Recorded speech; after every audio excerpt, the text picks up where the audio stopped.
Hello to all my dear students, my name is Sumit Rana. बच्चों, आप सभी का आपके अपने YouTube channel Sumit Rana Bihar BSc classes में बहुत बहुत स्वागत है। जैसा कि सभी बच्चे जानते हैं कि अब बिहार की बीएससी की क्लासेस आपके अपने एक separate channel SR Bihar BSc classes के ऊपर कराई जा रही हैं। तो जो फर्स्ट सेमेस्टर के जितने भी छात्र हमारे यहाँ पर हैं जिन्होंने बीएससी फर्स्ट ईयर में एडमिशन लिया है, उन सभी के लिए क्लासेस हैं। और अगर आप क्लास 12th पास आउट करके आए हैं और क्लास 12th करने के बाद में आप चाहते हैं कि आप बीएससी की क्लास करें और बीएससी करना चाहते हैं, तो बीएससी करने से पहले या एडमिशन लेने से पहले मैंने इस पे एक वीडियो बना के डाली हुई है पूरी। आप प्लेलिस्ट में जाकर के जो इम्पोर्टेंट अपडेट है उसमें जाकर के बीएससी की मैंने एक पूरी क्लास डाली हुई है कि बीएससी का 2023 में जो पैटर्न चेंज हुआ था वो किस तरीके से कैसा है, क्या क्राइटेरिया रखा गया है, वो मैंने बनाया हुआ है। उसको आप लोग पहले देख लीजिए। उसके बाद में बच्चों आप लोग अपने सिलेबस को ज़रूर देख लें। अगर आप बायोलॉजी के छात्र हैं, तो बायोलॉजी के छात्र होने के नाते आप लोग अपना 3 सब्जेक्ट मेजर में रख सकते हैं। या तो आप अपना पहला सब्जेक्ट मेजर रख सकते हैं जूलॉजी, या जूलॉजी नहीं रखते हैं तो बॉटनी रख सकते हैं, बॉटनी नहीं रखते हैं तो केमिस्ट्री रख सकते हैं। तो जितने भी बायोलॉजी वाले छात्र हैं उनकी मैं बात कर रहा हूँ। फिर इसके साथ में आपको और भी सब्जेक्ट लेने पड़ेंगे माइनर में, मल्टीडिसिप्लिनरी में, और आपके और भी बहुत सारे यहाँ पर सब्जेक्ट लेने हैं, वो मैंने बताया हुआ अलग से सेपरेट वीडियो बना है। हम बात करेंगे सिर्फ मेजर और माइनर कोर्स की, ठीक? और मल्टीडिसिप्लिनरी की बात करें तो वो भी आपका इसी में माइनर कोर्स के साथ में मर्ज हो जाएगा। तो अगर आप हमारे बिहार के हैं और आपने अभी एडमिशन लिया है, तो आपको जो सब्जेक्ट पढ़ना रहेगा, अगर आप बायोलॉजी के हैं तो वो जूलॉजी के साथ में आपको बॉटनी भी रखना पड़ेगा। अब अगर आप जूलॉजी मेजर वाले बच्चे हैं, यानी कि जिन लोगों ने मेजर कोर्स रखा है, अपना डोमिनेंट कोर्स जूलॉजी ले रखा है, ठीक है? या अगर आपने डोमिनेंट कोर्स में बॉटनी ले रखा है या केमिस्ट्री ले रखा है और माइनर कोर्स में इसको ले रखा है, तो भी आप सभी के लिए ये जो क्लासेस मैं कराने जा रहा हूं, ये क्लासेस बहुत इंपॉर्टेंट है। यानी कि चाहे मेजर कोर्स की बात हो, चाहे माइनर कोर्स की बात हो, चाहे मल्टीडिसिप्लिनरी कोर्स की बात हो, आप सभी को पहली यूनिट जो यहां पर पढ़नी है वो कॉमन है। ठीक है? पहली यूनिट आपकी कॉमन है और इस पहली यूनिट के अंतर्गत आप सभी को जितने भी नॉन कोऑर्डिनेट्स हैं, लाइक फाइलम प्रोटोजोआ से लेकर के फाइलम इकाइनोडर्मेटा तक के जितने भी फाइलम यहां पर रखे गए हैं, इन सभी के जनरल कैरेक्टर और क्लासिफिकेशन के ऊपर आपको पढ़ना है। तो इस यूनिट से बहुत सारे क्वेश्चन आपके फंसेंगे, डेफिनेटली फंसेंगे, क्योंकि यहां पर आपको जनरल फीचर और क्लासिफिकेशन ही पढ़ना है। और सबसे पहला जो फाइलम इंक्लूड किया गया बेटा, वो है फाइलम प्रोटोजोआ। ठीक है? तो जितने भी साथी हमारे यहां पर बीएससी फर्स्ट ईयर के फर्स्ट सेमेस्टर के स्टूडेंट हैं, उन सभी के लिए ये क्लास बहुत इंपॉर्टेंट है, बहुत बेनिफिशियल है। तो अभी तक अगर आप लोगों ने हमारे चैनल को सब्सक्राइब नहीं किया है, तो चैनल सबसे पहले सब्सक्राइब कीजिए, बेल आइकन दबाइए, क्योंकि यहाँ पर जो भी वीडियो लेक्चर हम लेकर के आएंगे, आप तक सबसे पहले वो नोटिफिकेशन के रूप में पहुंचेगी और आप उस क्लास को आसानी से कर पाओगे और बेहतर अपने सब्जेक्ट में कुछ हासिल करोगे। ऐसा मेरा मानना है। और डेफिनेटली आप बच्चों अगर यहाँ पर जुड़े हैं, तो बहुत कुछ सीखेंगे, ये मेरा वादा है आप सभी से। चलो बच्चों, आज का जो हमारा पहला क्लास है इस पहले सेमेस्टर का, उसको स्टार्ट करने जा रहे हैं। और जो पहले क्लास में पहले सेमेस्टर का पहला टॉपिक जो हमारा रहेगा, वो रहेगा फाइलम प्रोटोजोआ के ऊपर। ठीक है? अब संघ प्रोटोजोआ की अगर हम बात करें, संघ प्रोटोजोआ, ठीक है, इसकी बात करें तो इसको स्टार्ट करने से पहले मैं आप सभी को यहां पर ये दिखाना चाहता हूं कि आप लोग देख रहे होंगे एक साइड में सर ने पूरा इंग्लिश में लिख रखा है और एक साइड में आप देख रहे हैं हिंदी इंग्लिश मिक्स लिख रखा है। मैं जो आप लोगों को यहां पर पढ़ाऊंगा वो हिंदी इंग्लिश मिक्स पढ़ाऊंगा। तो जितने भी हमारे हिंदी मीडियम के छात्र हैं, ठीक है, उनको घबराने की रिक्वायरमेंट नहीं है, उनको परेशान होने की जरूरत नहीं है कि आपने बायोलॉजी हिंदी मीडियम से की है और आप कैसे बीएससी में इंग्लिश में लिखेंगे। तो बिल्कुल मत घबराइए, आप हिंदी इंग्लिश में लिख सकते हैं। ठीक है? पहली बात, पहला डाउट ये क्लियर कर लो कि सर मैं इंग्लिश में ही लिखूं या हिंदी इंग्लिश मिक्स लिख सकता हूं। तो बच्चों, आप हिंदी इंग्लिश मिक्स में अपने एग्जाम में लिख सकते हो, लेकिन फिर भी अगर आपके प्रोफेसर्स कहते हैं नहीं भाई आपको इंग्लिश में ही लिखना है, तो बिल्कुल मत घबराओ। ये जो भी मैं पढ़ाऊंगा उसका सिंपलेस्ट कन्वर्जन, जो सिंपलेस्ट लैंग्वेज में मैंने यहां पर लिखा है, उसका सिंपलेस्ट कन्वर्जन यहां पर इंग्लिश में आपको कॉपी पेस्ट करके मैंने प्रोवाइड कर दिया है। आप यहां से समझिए और इस थ्योरी को रट लीजिए या इस थ्योरी को समझ करके लिख लीजिए। ठीक है? अगर इंग्लिश में एग्जाम देना है तो।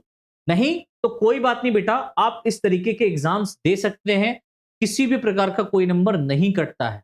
ठीक? अगर आप इंग्लिश मीडियम के छात्र हैं तब तो बेटा आपको इंग्लिश में ही लिखना पड़ेगा। तो इंग्लिश की पीडीएफ मैं आप लोगों को प्रोवाइड कर रहा हूं। दूसरी सबसे मेजर पॉइंट ये है कि ये जो क्लास का पीडीएफ फाइल है, इस पूरी क्लास का पीडीएफ फाइल आपको आपके अपने टेलीग्राम ग्रुप के ऊपर प्रोवाइड किया जाएगा, जिसका नाम है सुमित राणा बीएससी क्लासेस। ठीक है, तो टेलीग्राम ग्रुप में अभी तक अगर आप लोग ज्वाइन नहीं किए तो ज्वाइन कर जाइए। डिस्क्रिप्शन में वीडियो के लिंक दिया हुआ है, वहां से भी ज्वाइन कर सकते हैं। नहीं तो आप टेलीग्राम ऑन कीजिए, वहां पर सर्च कीजिए सुमित राणा बीएससी क्लासेस, आ जाएगा, ज्वाइन कर लीजिए। और इसका जो वीडियो है, इस वीडियो के साथ में ही वहां पर हम पीडीएफ फाइल प्रोवाइड कर देंगे, तो ये पीडीएफ भी आपको साथ के साथ में मिल जाएगी। ठीक है, तो ये दो बेनिफिट्स आपको अगर लेने हैं तो सबसे पहले आपको चैनल को सब्सक्राइब करना है, बेल आइकन दबाना है, फिर उसके बाद में वीडियो का पीडीएफ चाहिए तो टेलीग्राम में जरूर जुड़ जाना है। चलो बच्चों, हम स्टार्ट करते हैं क्लास को, और क्लास बहुत मजेदार होने वाली है, नो डाउट। तो बस बने रहिए क्लास में अंत तक। आज की क्लास के बाद में फाइलम प्रोटोजोआ के जितने भी जनरल कैरेक्टर हैं और फाइलम प्रोटोजोआ का जो क्लासिफिकेशन है, सिंपलेस्ट क्लासिफिकेशन, वो क्लियर हो जाएगा। ठीक है, चलो तो सबसे पहले हम बात करते हैं फाइलम प्रोटोजोआ के नाम। तो संग जो प्रोटोजोआ नाम पड़ा है, ये नाम क्यों पड़ा? देखिए यहां पर प्रोटो का जो मीनिंग होता है, प्रोटो, है ना, इसका मीनिंग बेटा लिया गया है प्रिमिटिव से। इससे लिया गया है प्रिमिटिव। और प्रिमिटिव कहने का मतलब ही समझते हो आप लोग, आद्य प्रकार के, सरल प्रकार के, सूक्ष्म प्रकार के, है ना। और जो जोआ नाम लिया गया है ना, जोआ, तो चिड़ियाघर में आप लोग जाते हो ना, जू, जू का मतलब क्या होता है? चिड़ियाघर। और चिड़ियाघर में रखे जाते हैं एनिमल्स, तो जू मीन्स होता है एनिमल्स। तो जोआ को जो टर्म लिया गया वो एनिमल से लिया गया है। तो हम क्या कहेंगे पूरा मिलाकर के? ऐसे ऑर्गेनिज्म जो प्रिमिटिव होते हैं या प्रिमिटिव एनिमल्स। तो जितने भी आद्य प्रकार के एनिमल्स हैं उन सभी को कहां रखते हैं? फाइलम प्रोटोजोआ के अंदर रखते हैं। ये तो हो गए इसके नाम की चर्चा। अब हम इसके जनरल कैरेक्टर की बात करते हैं। देखो बच्चों, जनरल कैरेक्टर कहने का मतलब क्या होता है, सामान्य लक्षण कहने का मतलब क्या होता है, मैं देखिए पूरा का पूरा बेसिक से आपको लेकर के चल रहा हूं, आपकी नींव भरते हुए चल रहा हूं, तो आपको दिक्कत नहीं होगी किसी बात की, विश्वास करिए। सामान्य लक्षण की हम बात करते हैं, तो सामान्य लक्षण क्या है भैया? सामान्य लक्षण एक्चुअल में इसका मीनिंग क्या है ना। तो देखिए सामान्य लक्षण कहने का मतलब होता है कि ऐसे लक्षण जो किसी ऑर्गेनिज्म के अंदर पाए तो जा रहे हैं, लेकिन वो लक्षण सिर्फ उसी के ही नहीं हो सकते, उसके जैसे किसी अन्य सदस्य के या किसी अन्य ऑर्गेनिज्म के भी हो सकते हैं। तो ऐसे लक्षणों को हम कहते हैं सामान्य लक्षण, मतलब सामान्य बात है। ये तो एक सामान्य बात है, आप एक जैसे लगते हैं, ये एक नॉर्मल थिंग है, एक नॉर्मल बात है। तो बिल्कुल वही बात है, सामान्य कहने का मतलब होता है एक नॉर्मल, और एक होता है स्पेसिफिक कैरेक्टर, है ना, विशिष्ट लक्षण। विशिष्ट लक्षण कहने का मतलब क्या होता है? मतलब दो लोग तो हैं, उनमें कुछ समानता है, लेकिन आप देखेंगे कि दोनों में कुछ ऐसी बातें होंगी जो एक दूसरे से मिलती जुलती नहीं होंगी, उन्हीं को हम कहते हैं विशिष्ट लक्षण। समझ पा रहे हो? थोड़ा सा रिलेट करने का प्रयास करें, चीजों को समझने का प्रयास करें। मैं आपकी नींव भर रहा हूं अभी, और नींव भर के जब बिल्डिंग तैयार करूंगा तो विश्वास मानिए इतने मजबूत हो जाएंगे आप बायोलॉजी के अंदर, आप अपने सब्जेक्ट में, कि आपको कहीं और दूसरी जगह से पढ़ने की रिक्वायरमेंट ही नहीं पड़ेगी। मतलब मैं, आप पढ़िए, नो डाउट, मैं नहीं कह रहा कि पढ़ो ना जा करके, पढ़िए, लेकिन इतने अच्छे क्लियर आपके सारे कॉन्सेप्ट हो जाएंगे कि इस तरीके की क्लास मुझे नहीं लगता कि पूरे यूट्यूब जगत में कोई पढ़ा रहा है। क्योंकि जो भी हमारे सहपाठी पढ़ा रहे हैं, जो साथी पढ़ा रहे हैं, वो सिर्फ कॉन्सेप्ट पे बात कर रहे हैं, उतनी बात कर रहे हैं, और नीट लेवल की बात कर रहे हैं। सब कंपटीशन की तरफ जा रहे हैं, एकेडमिक की तरफ कोई नहीं है। तो एकेडमिक को हम दम दे रहे हैं, हम आपको मजबूत कर रहे हैं। आप अपनी एकेडमिक मजबूत करिए, उसके बाद में आप डेफिनेटली नीट क्वालिफाइड कर जाओगे, ये मेरा वादा है आपसे। बस तन मन धन से आप यहां पर पढ़ें, और सिर्फ जूलॉजी बॉटनी से ही काम नहीं चलेगा, केमिस्ट्री पे भी आप लोग ध्यान दीजिएगा। तो अलग बात कि मैं नहीं पढ़ाऊंगा, क्योंकि मेरा जो सब्जेक्ट है वो मैं पढ़ा रहा हूं, जूलॉजी और बॉटनी। ठीक है बच्चों, तो चलो सबसे पहला जो हमारा यहां पर लक्षण रखा गया है, तो सामान्य लक्षण दिया गया है संघ प्रोटोजोआ का, वो क्या है देख लेते हैं। देखिए पहला पॉइंट लिखा है बच्चों कि इस फाइलम में जितने भी एनिमल्स पाए जाते हैं, जितने भी ऑर्गेनिज्म पाए जाते हैं, वो सभी के सभी माइक्रोस्कोपिक होते हैं। पहली बात, माइक्रोस्कोपिक। माइक्रोस्कोपिक कहने का मतलब होता है सूक्ष्मदर्शी के बिना देखे जाने वाले, मतलब सूक्ष्मदर्शी के बिना ना देखे जाने वाले। आप विदाउट माइक्रोस्कोप इसको देख ही नहीं पाओगे, इतने सूक्ष्म होते हैं, माइक्रोस्कोपिक होते हैं, है ना। प्रिमिटिव होते हैं, वही आद्य प्रकार के, बहुत प्रिमिटिव, बहुत प्रिमिटिव, ऐसे प्रिमिटिव ऑर्गेनिज्म जो आज की डेट में अगर आप हायर ऑर्गेनिज्म की बात करें तो ऐसा नहीं मिलता है। ठीक है, यूनिसेलुलर और यूकैरियोट्स होते हैं। यूनिसेलुलर कहने मतलब एक कोशिका, एक सेल के बने होंगे, और यूकैरियोट कहने का मतलब होता है कि ऐसी कोशिकाएं जिनके अंदर जो न्यूक्लियस होता है वो वेल डेवलप्ड फॉर्म में पाया जाता है। यूकैरियोट कहने का मतलब समझते हो आप लोग? अरे यार, आप लोगों ने पढ़ा होगा ना यूकैरियोट्स कहने का मीनिंग क्या होता है? चलो मैं बताता हूं यहां पर, आप लोग परेशान मत हो यार, मैं हूं ना। यूकैरियोट्स कहने का मतलब क्या हुआ? देखो, यूकैरियोट कहने का मतलब होता है, यू मीन्स होता है ट्रू, ठीक, कैरियो का मीनिंग होता है कैरियन, और कैरियन का मतलब होता है न्यूक्लियस। मतलब ऐसे ऑर्गेनिज्म जिसमें सत्य प्रकार का क्या पाया जा रहा है बेटा? न्यूक्लियस प्रेजेंट होता है। यानी कोई एक सेल है, इस सेल के अंदर इस तरीके से न्यूक्लियस है, तो न्यूक्लियस के चारों तरफ यहां पर क्या पाई जा रही है? Nuclear membrane. ठीक है, पहली बात, न्यूक्लियर मेम्ब्रेन पाई जा रही है। न्यूक्लियर मेम्ब्रेन पाए जाने के साथ साथ इसके अंदर फ्लूइड भरा है, and this fluid is known as nucleoplasm. इसी को हम क्या कहते हैं बेटा? न्यूक्लियोप्लाज्म। और यहीं कहीं पर क्या है? न्यूक्लियोलस है, न्यूक्लियोलस। और यहीं पर आप क्रोमेटिन थ्रेड भी देखेंगे, क्रोमोसोम्स देखेंगे, क्रोमोसोम्स। तो जो इतने स्ट्रक्चर्स आप देख रहे हैं, ये इतने सारे स्ट्रक्चर्स जो पाए जाते हैं एक सेल के अंदर न्यूक्लियस में, तो ऐसी सेल को हम बोलते हैं true type of cell, eukaryotic cell. समझ गए ना? चलो, बिल्कुल समझे होगे। आगे देखिए, आगे लिखा हुआ है कि इस फाइलम में पाए जाने वाले एनिमल्स कैसे होते हैं? मल्टी सेलुलर ऑर्गेनिज्म होते हैं। ठीक है, इस फाइलम में पाए जाने वाले जितने भी एनिमल्स होते हैं वो मल्टी सेलुलर ऑर्गेनिज्म के सिमिलर ऑल बॉडी एक्टिविटीज को करते हैं। ठीक है, मल्टी सेलुलर ऑर्गेनिज्म के सिमिलर, यानी कि जो बहुकोशिकीय जंतु होते हैं, जैसे हम लोग अपनी बात करते हैं, तो हमारे बॉडी के अंदर डिफरेंट टाइप की एक्टिविटी होती है। जैसे हम बात करते हैं लोकोमोशन की, हम एक स्थान से दूसरे स्थान पर जाने का काम करते हैं। हम रेस्पिरेशन की बात करते हैं, हम सांस देखो ले रहे हैं, ऑक्सीजन लेते हैं, कार्बन डाइऑक्साइड छोड़ते हैं। हम एक्सक्रीशन की बात करते हैं, जो वेस्ट मटेरियल होता है बॉडी के बाहर निकालते हैं। ठीक है, हम रिप्रोडक्शन की बात करते हैं, तो हम अपने जैसी प्रोजेनी को भी क्या करते हैं? प्रोड्यूस करते हैं। तो जो एक्टिविटी एक मल्टी सेलुलर ऑर्गेनिज्म के अंदर होती है, वैसी एक्टिविटी ही सारी की सारी क्या होती है? इन ऑर्गेनिज्म के अंदर होती है। तो लिखा हुआ है इस फाइलम में पाए जाने वाले जो एनिमल्स होते हैं वो मल्टी सेलुलर ऑर्गेनिज्म के सिमिलर ऑल बॉडी एक्टिविटीज को करते हैं। जितनी भी एक्टिविटीज हम लोगों में है वो सारी एक्टिविटीज यहां पर देखने को मिलेगी, जिस कारण इन्हें most simplest acellular organism that means अकोशिकीय जीव कहते हैं। यानी एक सेल के अंदर वो सारी एक्टिविटी पाई जा रही है जो हमारे अंदर हो रही है।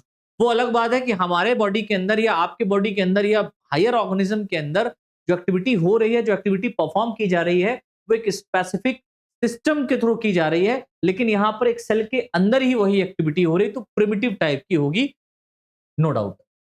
अगला पॉइंट देखिए, लिखा हुआ है इन सदस्यों का बॉडी ऑर्गेनाइजेशन जो होता है वो प्रोटोप्लाज्मिक टाइप का होता है। बेटा कैसा होता है? Protoplasmic type. सर प्रोटोप्लाज्मिक कहने का मतलब क्या होता है? तो देखो यार, एक सेल के अंदर ये न्यूक्लियस है, ठीक है, ये क्या है? सेल मेम्ब्रेन है, ये न्यूक्लियस है, ठीक, और इसी के अंदर ये सब क्या भरा हुआ है? साइटोप्लाज्म भरा हुआ है। ये क्या है? साइटोप्लाज्म है। तो न्यूक्लियस प्लस साइटोप्लाज्म, भाई साइटोप्लाज्म के अंदर बहुत सारा सेल ऑर्गेनेल है, लाइक माइटोकॉन्ड्रिया होगा, गोल्गी बॉडी होगी, है ना, राइबोसोम्स होंगे, ये सब होगा कि नहीं होगा? तो ये सब ऑर्गेनेल्स मिलकर के और न्यूक्लियस आपस में मिलकर के क्या बनाता है? प्रोटोप्लाज्म बनाता है। क्या बनाता है बेटा? प्रोटोप्लाज्म बोले तो जीव द्रव्य बनाता है।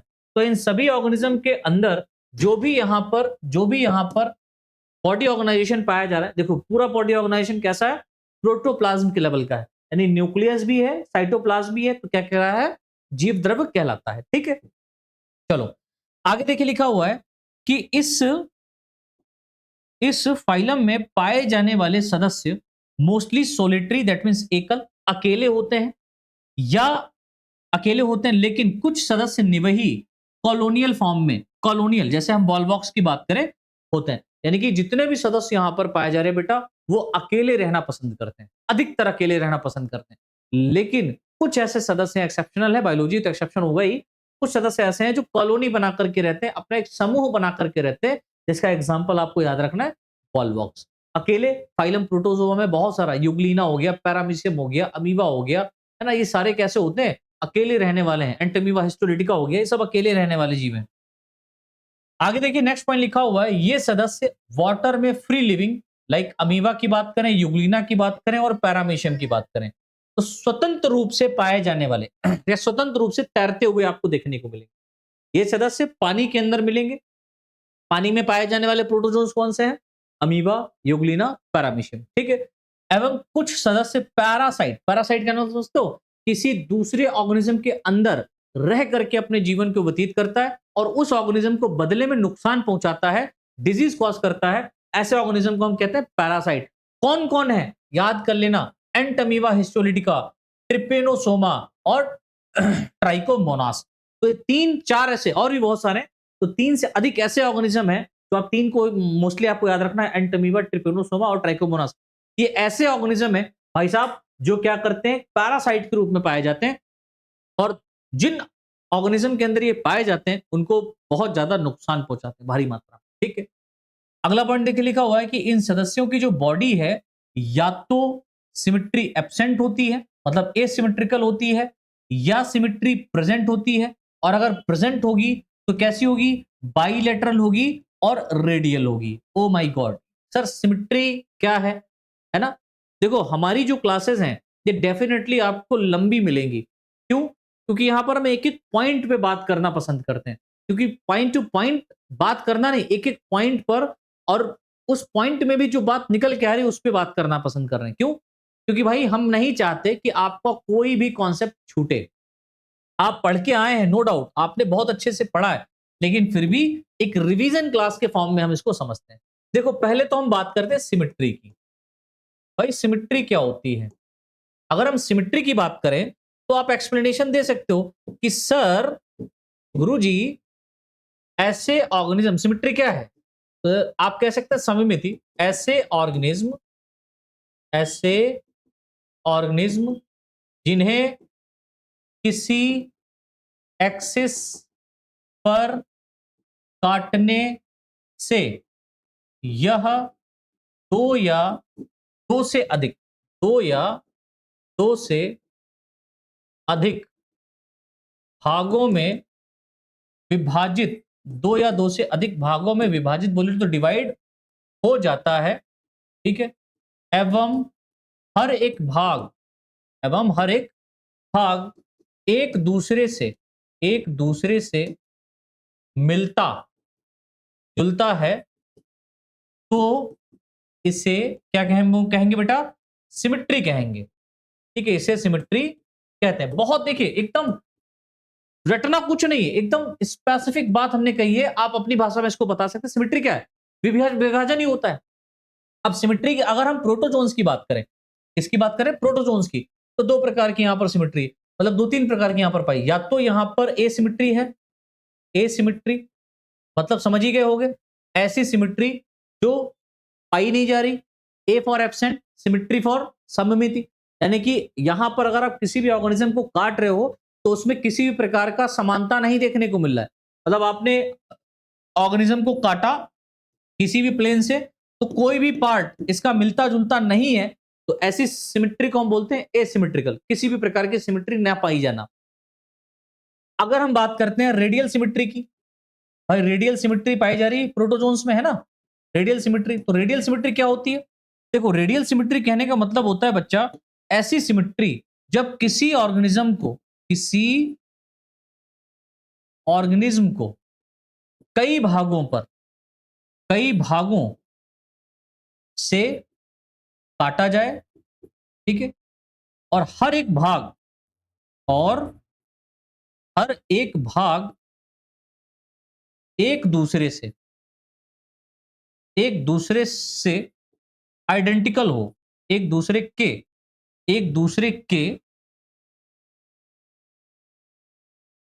आइडेंटिकल होता है, उसे हम क्या कहते हैं? रेडियल सिमेट्री कहते हैं। तो रेडियल सिमेट्री कहने का मतलब एक ऑर्गेनिज्म को कई भागों से काटो। जैसे आप लोगों सेब देखा है, सेब को हम कितनी जगह से काट देते हैं, और आप देखते हैं कि सेब जहां से आप काटोगे, आप सेब को पूरा का पूरा वैसे जोड़ सकते हो कि नहीं जोड़ सकते हो? भाई जो भी उसका पार्ट निकला है उस पार्ट को आप आसानी से जोड़ सकते हैं, उसको ही हम बोलेंगे रेडियल सिमेट्री।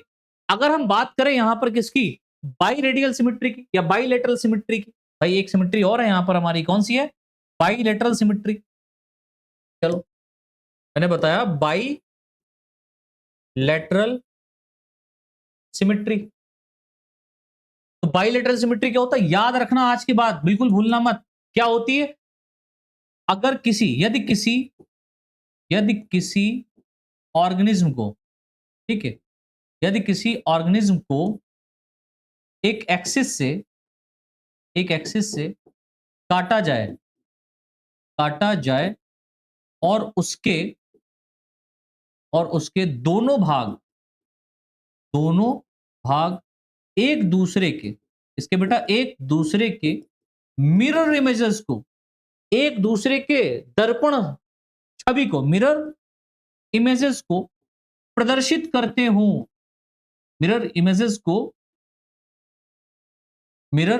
को प्रदर्शित करते हो, तो उसे हम कहते हैं बाईलेटरल सिमेट्री। समझे, सिमेट्री समझ में आ गई भाई। चलो आगे बढ़ते हैं, अब सिमेट्री समझ में आ गई तो आगे बढ़ते हैं भाई, यहां पर क्यों रहे। चलो नेक्स्ट पॉइंट देखिए, लिखा हुआ है इन सदस्यों में जो लोकोमोशन होता है वो स्यूडोपोडिया, और स्यूडोपोडिया जो होता है वो कूटपाद होते हैं। ये मुख्य रूप से कहां बनते हैं, अमीबा के अंदर बनते हैं। एग्जाम्पल भी आप याद रखिएगा, फ्लैजिला बोले तो यूग्लिना के अंदर आप देखेंगे, सीलिया बोले तो पैरामीशियम।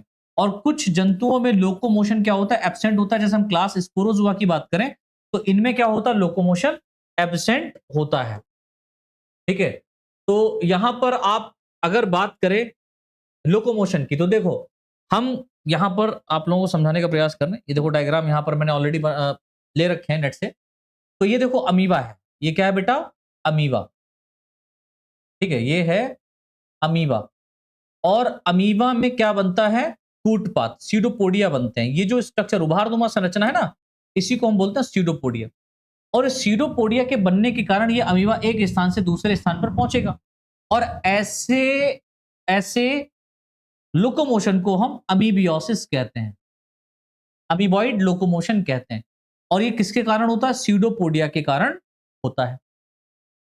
ऐसे ऑर्गेनिज्म जिनके अंदर सीलिया पाया जाता है, जैसे यहां पर आप एग्जाम्पल देखिए पैरामीशियम का, ये क्या है बेटा, पैरामीशियम है, मैं लिख देता हूं, ये क्या है, पैरामीशियम। और इस पैरामीशियम के ऊपर क्या होंगे, इस तरीके से सीलिया प्रेजेंट होते हैं, बहुत सारे क्या होते हैं बेटा, सीलिया।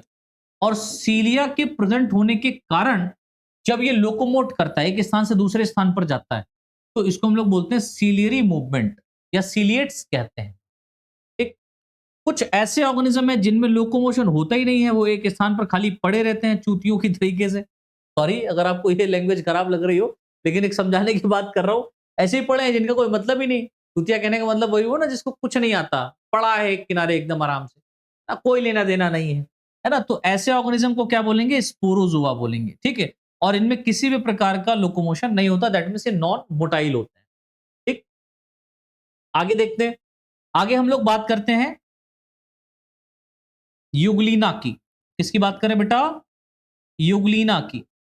तो युगलीना जो है इसमें क्या पाया जाता है, फ्लैजिला, इसमें पाया जाता है फ्लैजिला। ये देखो ये है फ्लैजिला। और फ्लैजिला के पाए जाने के कारण जब ये लोकोमोशन करता है तब इसको बोलते हैं फ्लैजिलेट्स। क्या बोलते हैं बेटा, फ्लैजिलेट्स।